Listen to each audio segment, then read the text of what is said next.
You made the excellent point, as always, that going into this quarter, the bar was extremely high in terms of the move in the stock. Yeah, so extremely high. Going into this afternoon, a giant run, and still they managed to beat on almost every metric, which was really, really impressive. I mean, she talked about, Mac talked about the search fear, which was, it could still be there for sure, but it isn't happening right now. And in fact, we might even be seeing, could this be even better than we thought?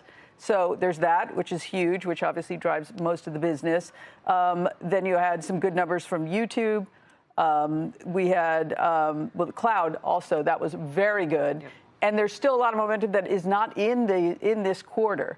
So, I mean, just it feels like, remember 2 years, was it 2.5 years ago? Maybe it was 2 or 3 years ago when Microsoft announced the AI partnership. Microsoft seemed to be just, you know, so far ahead of Google out of the gate. Right.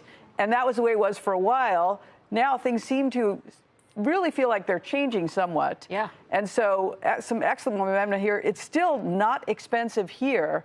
I think, let's hear the call. Let's hear about the spend. But there was really a lot to like here. And it's up a lot.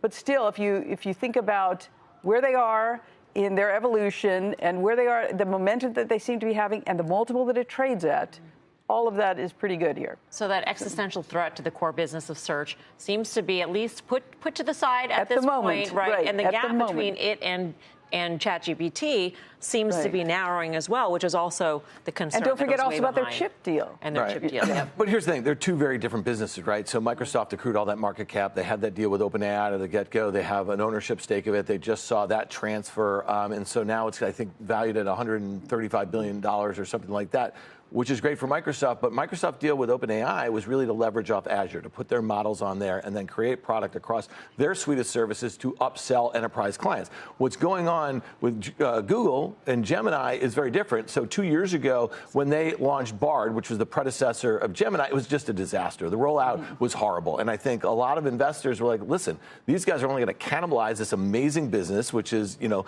digital ad business. And so now Google Cloud has been gaining on AWS, which is the #1 market share, and then you have Microsoft Azure in the #2 spot. But the problem with cloud gaining is that it's becoming a greater percentage of their revenue and at a much lower margin, if you think about it, right? So that's kind of bringing down the gross margin for this business. But I would say, if you're going to compare it to OpenAI, the way that they are growing users, and obviously they are monetizing it very differently than OpenAI will. OpenAI will have to eventually do it with ads and a whole bunch of other services. So what I think investors have come around to is that they're not cannibalizing that ad business as much as a lot of folks thought. I think there was some analysts that we've had on there and said this is an existential threat. If you look at Google overlays, they're actually a really good way to Google search.